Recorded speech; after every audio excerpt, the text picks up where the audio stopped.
The traffic light at the intersection of 5th Avenue and 42nd Street in Manhattan had never felt so endless. Omar Rashid, a 44-year-old tech billionaire worth $3.2 billion, drummed his fingers impatiently on the mahogany steering wheel of his custom Bugatti Chiron when something made his blood freeze. A young black girl, no more than 9 years old, was weaving between the gridlocked cars, selling bottled water to frustrated drivers. But it wasn't her hustle that stopped Omar's heart, it was what gleamed on her tiny wrist. A platinum Patek Philippe watch with a distinctive emerald-encrusted Arabic inscription. The exact same watch he'd commissioned for his son Tariq's 8th birthday just 3 months ago. The same watch Tariq was wearing when he vanished without a trace 7 days ago from their penthouse in Millbrook Heights. Omar threw open the butterfly door of his million-dollar car without hesitation. "Hey, little girl, wait." The child, whose street name was Diamond, though Omar didn't know that yet, bolted like lightning. It wasn't paranoia, it was pure survival instinct forged in the unforgiving streets of New York. A billionaire Arab man shouting at her? That never meant anything good. "Please, I just need to ask about that watch," Omar called out, chasing her through honking traffic. "Where did you get it?" Diamond skidded to a stop on the sidewalk, chest heaving. Her dark eyes studied Omar with the street-smart wisdom of someone who'd learned to survive on her own at age 12.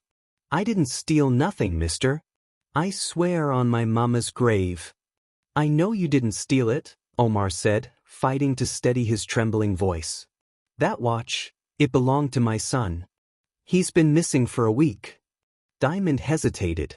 Something in this man's voice was different.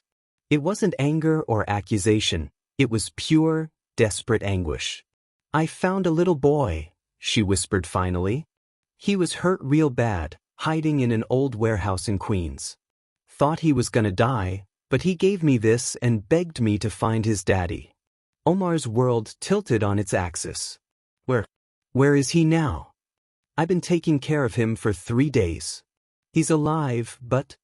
Diamond bit her lip nervously. "He told me things about who did this to him. And mister, I don't think this was no regular kidnapping." A chill ran down Omar's spine. For 7 days, he'd begged the FBI, hired the best private investigators money could buy, offered a $50 million reward, but it was this invisible girl from the streets who'd found his son. "Take me to him. Now." Omar reached for his car keys, but Diamond shook her head firmly. "We can't take that fancy car. Too much attention." She glanced around nervously, as if afraid of being overheard. "Before I found Tariq, I saw who dumped him there. And if I'm right about who it was..."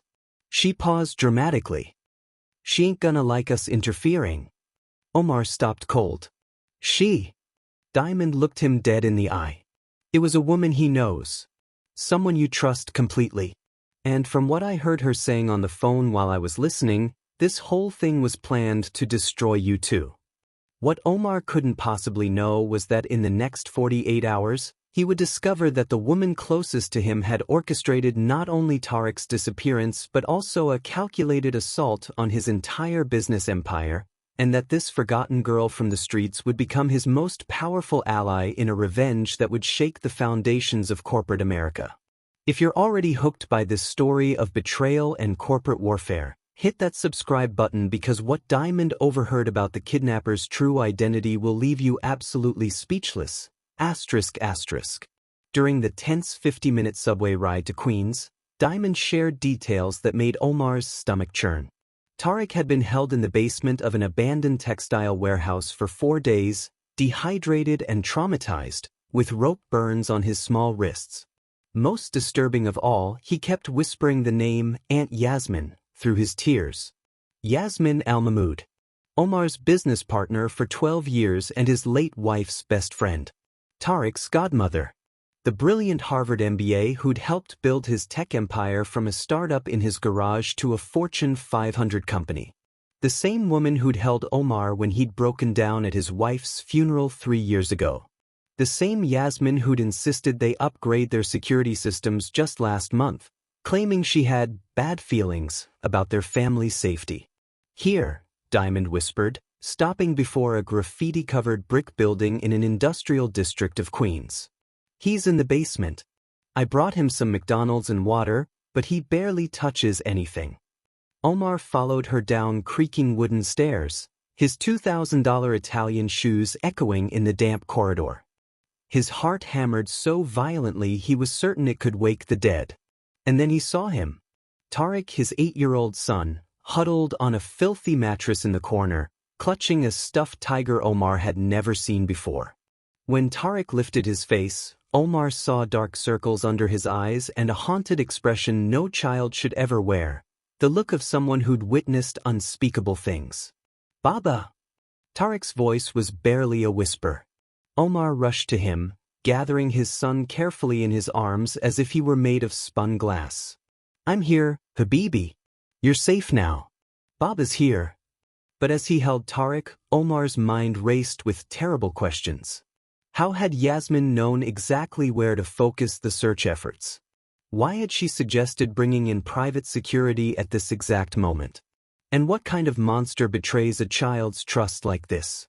"Baba," Tariq whispered in Omar's ear, "Aunt Yasmin said it was just a game that you knew about. But then she got really angry on the phone, yelling at someone about money and contracts." He trembled. "She said if I told you anything, something bad would happen to you too." Diamond watched the reunion with her arms crossed. "Sir, she told me more about your company while she thought I couldn't understand. That lady Yasmin, she was on the phone talking about wire transfers, about signing papers while you were going crazy looking for Tariq." Omar felt ice water flood his veins. For the past 4 days, while he'd been frantically searching for his son, Yasmin had temporarily assumed control of key company operations. She had access to accounts, contracts, board decisions, and Omar had given her carte blanche, trusting his business partner and friend completely. "She dropped her phone once," Diamond continued. "I heard her talking to someone else. She said, when he finds out what happened to the company, losing his son will feel like a paper cut." And then she laughed, sir. She laughed like it was the funniest joke in the world. Omar closed his eyes and held Tariq tighter. 12 years of partnership, of shared dreams and mutual respect. Yasmin had been his anchor when his wife died. She'd been the first to offer help when Tariq disappeared, working tirelessly, or so he'd thought, to coordinate the search efforts. Now he understood why she'd insisted they keep law enforcement involvement minimal at first. "Let's give the private investigators more time," she'd said. "The FBI could complicate things with all their bureaucracy. A few more days to complete her corporate sabotage." Diamond crouched beside them. "Sir, I know this hurts to hear, but there's something else you need to know." She looked Omar straight in the eye. "She's not working alone.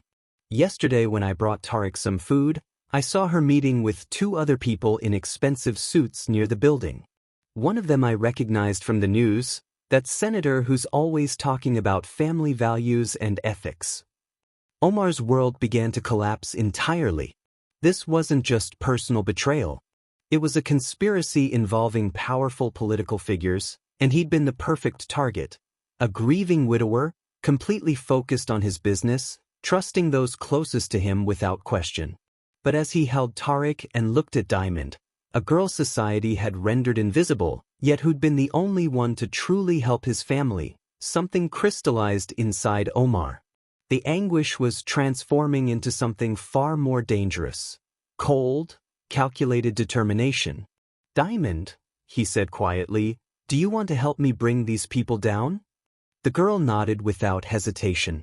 "Then we're going to have to be much smarter than they think we are." Because what Yasmin and her accomplices didn't realize was that Omar hadn't become a billionaire by being naive. And now, with the truth exposed and an unlikely ally by his side, the revenge taking shape would be more devastating than anything they could have imagined. Over the next 72 hours, while Tariq recovered in a private medical facility under an assumed name, Omar did something Yasmin would never expect. He called off the public search for his son. Omar canceled media alerts, dismissed the private investigators, and told everyone he needed time to process his grief. To the outside world, It looked like a broken father giving up hope. Yasmin called 5 times that first day, her voice dripping with fake concern. Omar, my brother, you can't lose faith now. Tariq needs you to stay strong. We'll find him, I promise. It was almost masterful how sincere she sounded, knowing exactly where Tariq was the entire time. But Omar wasn't giving up, he was strategizing. And his first move was something no billionaire would ever consider. He temporarily relocated to a modest apartment in Queens, just 4 blocks from where Diamond knew every security camera, every blind spot, every escape route in the urban maze. Diamond proved more valuable than Omar could have imagined. The girl understood the invisible networks of the city, and more importantly, she was completely transparent to people like Yasmin and her conspirators. Mr. Omar, Diamond reported one morning after returning from reconnaissance, that senator I saw talking to Miss Yasmin? I found out where he stays when he's in Queens. She grinned. It's definitely not somewhere his wife would approve of. But their real breakthrough came when Omar connected with Maria Santos, a corporate fraud attorney who worked pro bono cases at a legal aid clinic in the neighborhood. She was 37 years old, had grown up in the same area as Diamond, and had a particular hatred for wealthy criminals who manipulated the system. Let me understand this correctly, Maria said, reviewing the documents Omar had brought. Your business partner kidnapped your son to create a distraction while she looted your company, and now she's pretending to help you find him? She laughed bitterly. Classic playbook. And I bet she already has a dramatic rescue plan ready to make herself the hero. Maria was absolutely right. Through contacts Yasmin didn't know existed, Omar discovered that his partner had orchestrated a plan to find Tariq in a spectacular fashion within 48 hours. She would be the brilliant strategist who saved her partner's son, earning his eternal gratitude while ensuring no one would suspect her involvement. Meanwhile, Diamond had become the perfect spy. Yasmin and her accomplices spoke freely around her, treating her like part of the scenery. They're meeting tomorrow at 3 p.m. at that fancy steakhouse in Midtown, Diamond reported. The senator's getting $100,000 for his help. And there's a third person, some police captain who's been making sure the kidnapping investigation goes nowhere. Omar felt a cold, methodical anger settling over him. Yasmin hadn't just betrayed 12 years of partnership, she'd corrupted law enforcement officials and politicians, turning the trauma of an innocent child into an elaborate cover for corporate theft. But Maria delivered the best news of all. Omar, did you realize Yasmin made a critical error? She showed him banking documents obtained through her legal network. She moved your company's money through wire transfers that create permanent digital trails. And to speed up the process, she used her personal offshore account as an intermediary. What does that mean? It means we have ironclad documentary evidence of embezzlement. These aren't suspicions or theories, they're facts that no high-powered attorney could dispute in court. On Thursday afternoon, Yasmin Al-Mahmoud strode into Morton's Steakhouse in her $5,000 Armani suit, radiating the confidence of someone who believed she'd executed the perfect crime. Diamond was strategically positioned at a corner table, appearing to be just another food delivery worker waiting for an order. As expected, no one gave her a second glance. The high-tech microphone hidden in her jacket captured every word with perfect clarity, transmitting directly to Maria, who monitored everything from a surveillance van parked 3 blocks away. Gentlemen, Yasmin said, greeting Senator Mitchell and Captain Rodriguez with a satisfied smile, I trust you're enjoying the champagne, because today we celebrate total victory. What Yasmin couldn't know was that Omar had spent the last 72 hours not just gathering evidence, but building a network of exposure that would transform this private meeting into a devastating public spectacle. For hidden cameras captured different angles of their table. 3 investigative journalists waited outside. Most importantly, the live stream was already broadcasting to a social media account with over 500,000 followers. 100,000 for you, Mitchell, Yasmin said, sliding an envelope across the table. And 50 for Rodriguez for keeping the investigation spinning its wheels. She laughed with cold satisfaction. Omar still thinks we're desperately searching for his precious son. Pathetic. That's when Diamond calmly stood up and approached their table. "Excuse me," she said with a politeness that contrasted sharply with her simple clothes. "My name is Diamond, and I have something that belongs to all of you." Yasmin frowned, irritated. "Little girl, I don't know who you are, but—" "I'm the one who found Tariq," Diamond interrupted with a firmness that made all three adults freeze. "I'm the one who heard every word you've said over the past week. And I'm the one broadcasting this conversation live to the entire world right now." Yasmin's face went completely white. "What are you talking about?" Diamond smiled, no longer the expression of a vulnerable child, but of someone who'd learned to play chess with grandmasters. "Look around, lady. See that woman reading the Wall Street Journal? She's an investigative reporter. The man at the bar is a federal prosecutor. And those 4 people who just walked in? FBI agents." Senator Mitchell tried to stand, but his legs were shaking so badly he nearly collapsed. "This is impossible. We were careful." "You were arrogant," came a familiar voice from behind them. Omar Rashid appeared, walking calmly toward the table, followed by Maria and 3 federal agents. "You underestimated a desperate father, a brilliant attorney, and especially a girl you couldn't even see." Yasmin shot to her feet, panic finally breaking through her composure. "Oh, you don't understand. I can explain everything. We've been partners for 12 years. Partners don't kidnap each other's children," Omar replied with icy calm. "Partners don't embezzle company funds, and partners certainly don't laugh about traumatizing an 8-year-old boy." Maria opened a thick legal folder. "Yasmin Al-Mahmoud, you're formally charged with kidnapping, extortion, money laundering, bribery of public officials, and criminal conspiracy." She looked at Mitchell and Rodriguez. "You gentlemen are looking at similar charges." But the real devastation was yet to come. Diamond picked up a tablet and showed the screen to the 3 criminals. "Want to see something interesting? Our live stream just hit 1 million views. Well, you can read them yourselves." The screen showed an avalanche of outraged messages. #Justice for Tariq was trending worldwide. Yasmin's name appeared alongside child abuser and corporate psychopath in hundreds of thousands of posts. Her company's stock had crashed 70% in 3 hours. Her husband had already filed for divorce and taken their children. Mitchell was hyperventilating. "My career, my family, I have grandchildren." "Tariq has a family too," Omar said coldly. "Did you consider that when you decided to participate in his trauma for $100,000? Rodriguez attempted to negotiate. "I can provide information about other cases. I can cooperate fully." "Too late for heroics," Maria said sharply. "You had a 20-year career to do the right thing. You chose corruption when you thought nobody was watching."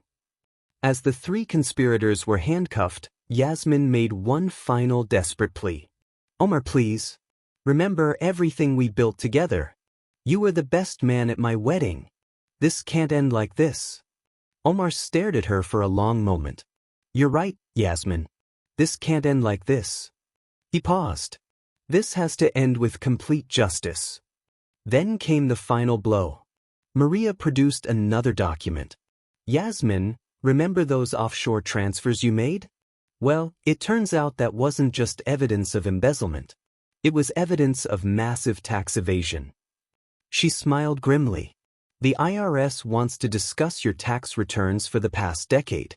Preliminary estimates suggest you owe the government approximately $4 million in unpaid taxes and penalties." At that moment, Yasmin Al-Mahmoud realized the full scope of her destruction. It wasn't just prison time, it was complete ruin. Public disgrace, financial devastation, children who would grow up ashamed of their mother's name, and decades behind bars. As the agents escorted her away, Yasmin looked back one final time. Omar was embracing Diamond while both watched through the restaurant window as crowds gathered outside, applauding the arrests being broadcast live across social media. "How?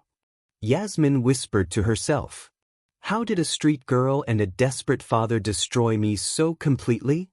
The answer was simple, but Yasmin would never comprehend it. They hadn't underestimated anyone, while she had underestimated everyone. Drop a comment below and let us know where you're watching from. Are you Team Diamond or Team Omar? And what do you think should happen to betrayers like Yasmin? 8 months later, Omar Rashid sat in the executive offices of Rashid Global Solutions, the revolutionary social enterprise he'd founded after divesting from his previous company. Through the floor-to-ceiling windows, the Manhattan skyline looked completely different, not just as a symbol of wealth, but as a beacon of purpose. Diamond knocked on the door, carrying a comprehensive report. Now 13 years old, she wore the uniform of the exclusive Berkshire Academy, but maintained the same determined fire in her eyes. Mr. Omar, the foundation's quarterly numbers are in. We've helped 240 more children escape street life this quarter. The Diamond and Tariq Foundation, established with funds recovered from Yasmin's fraud, had become a national model for child protection and urban renewal programs. Tariq, now 9 and thriving in therapy, had insisted his name be included alongside Diamond's. She saved me first, he'd said simply. Now we save others together. Maria entered shortly after, now a senior partner in the firm and the foundation's chief legal officer. I have updates on our old friends, she said with a smile that didn't reach her eyes. Yasmin was sentenced to 35 years without possibility of parole. Mitchell lost his re-election by the largest margin in state history. 89% of voters rejected him. And Rodriguez? She chuckled bitterly. He's working night security at a shopping mall in Nevada. But the consequences extended far beyond individual punishment. The viral video of their arrest had garnered over 150 million views worldwide. Never Underestimate had become a global social movement. 5 documentaries had been produced about the case, and most importantly, dozens of similar corruption cases had been exposed as ordinary citizens realized they had the power to challenge injustice. Omar looked at the framed photograph on his desk, himself, Tariq, and Diamond on the day of her official adoption. Diamond had chosen to keep her original name while becoming Tariq's legal sister. I want to honor where I came from, she'd explained, but I also want to belong somewhere permanent. That evening, as they drove home from Tariq's soccer practice, he asked a question that surprised them all. Baba, have you forgiven Aunt Yasmin? Omar pulled the car over, considering his words carefully. Forgiveness doesn't mean forgetting, Habibi. It means not letting someone else's darkness control your life. Yasmin chose cruelty, but we choose to build something better. Diamond nodded thoughtfully. On the streets, we learn that revenge and justice are different things. Revenge is about hurting people who hurt you. Justice is about stopping them from hurting others. Tariq smiled. And it's also about creating something beautiful from something terrible, right? That was exactly right. Omar's company now exclusively hired people society had overlooked. Former homeless individuals, rehabilitated ex-offenders, talented immigrants, people with disabilities. Productivity was 40% higher than industry standards, and employee loyalty was unprecedented. Diamond had become an internationally recognized speaker, sharing her story with young people across the world. You're not invisible, she would tell them. You're underestimated. And that's your greatest superpower, because when nobody expects anything from you, everything you achieve becomes extraordinary. Meanwhile, 400 miles away in a federal prison, Yasmin Al-Mahmoud sat in a cramped cell, rereading for the 1000th time news articles about the success of the family she tried to destroy. Her ex-husband had remarried. Her children used their stepfather's surname. Her assets had been auctioned to pay restitution. What tormented her most wasn't losing everything. It was that Omar and Diamond had built something more meaningful than anything she'd ever achieved. While she had destroyed out of jealousy, they had created out of love. Omar closed his laptop that night, satisfied. The coffee table beside him was covered with drawings Tariq had made of their forever family. including Maria, who had become much more than a business partner. They were living proof that family isn't defined by blood, but by choice. The real victory wasn't seeing Yasmin behind bars, it was seeing Tariq laugh again, Diamond graduate with honors, and hundreds of families reunited through the foundation born from their pain and transformed into hope. Because ultimately, the best revenge is never destroying those who hurt you, but building something so meaningful that their evil becomes irrelevant, proving that love and justice always triumph when brave people refuse to accept injustice as inevitable. Yasmin had tried to destroy Omar, but ended up destroying only herself. Omar learned that true revenge isn't repaying harm with harm, it's achieving success that your enemies could never imagine. If this story of courage, family, and justice moved you, make sure to subscribe to our channel for more incredible true stories that prove ordinary people can accomplish extraordinary things. And don't forget to comment below. We want to hear your thoughts on how justice should work in cases like this. Because sometimes you have to lose everything to discover what truly matters. And sometimes the smallest person in the room turns out to be the most powerful of all.